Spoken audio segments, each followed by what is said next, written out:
A few hands? Here. That was just a few years ago, right? Anybody been to New Zealand? You had a hand up, right? Oh, over here. Yes to New Zealand. Yes to New Zealand. The islands, Fiji, the Cooks. There are a few. Okay, but it's on everybody's bucket list, right? As Jan mentioned. I hate that word, bucket list.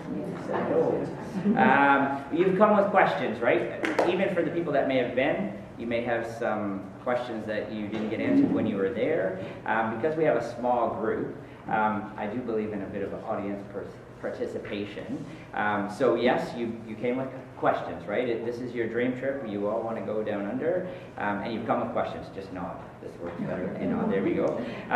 So I'm just going to throw. Actually, before we start, if I actually, because I'm sure you want to get these off your lap.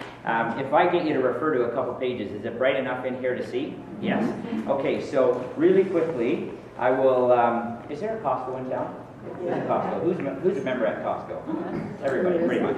Okay, so I work for GoAway. So the best analogy, as far as what GoAway is, I always say we're like the Costco of Down Under. So when you walk in the Costco, I live in Orangeville, so Newmarket would be the closest, probably the same here. I think the electronics are first, then jewelry, then food, then clothes. You get the idea. They sell everything, don't they? Right? Yeah. So GoAway is the Costco of Down Under. So even though Jan's planning to put an itinerary together for you, let's say the dates don't jive with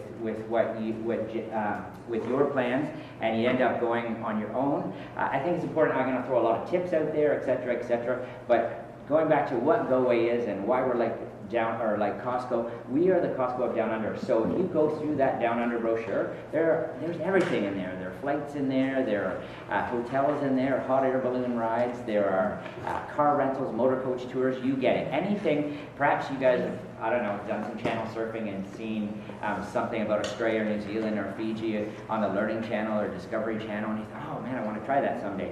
99% of the time, those ideas are in that brochure. Does that make sense? It's like a phone book as it is, and if you were to go to our website, you'd be there for days. There are so many travel ideas. So you get the idea. The next analogy that I use is that GoAway, that brochure in particular is like a menu. You know when you go to a restaurant, you say, I'll have this appetizer, this main, dessert, etc., etc.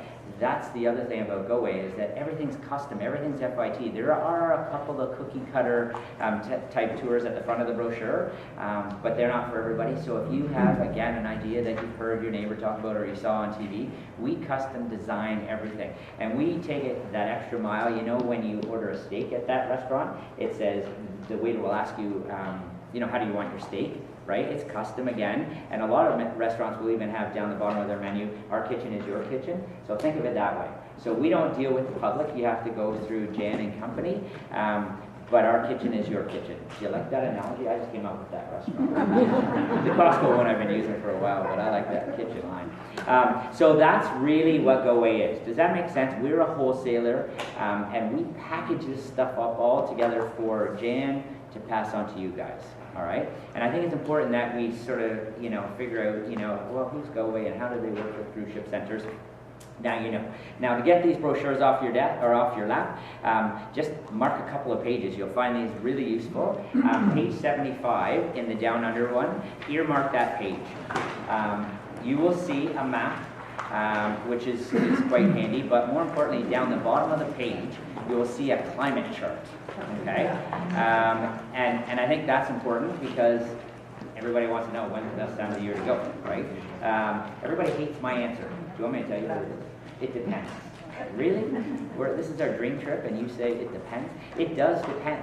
Okay, if you look at that map, this is a big place. To the top left-hand corner of that page, you'll see a map over top of a map. Can you see that? And I have a bigger version of it coming up.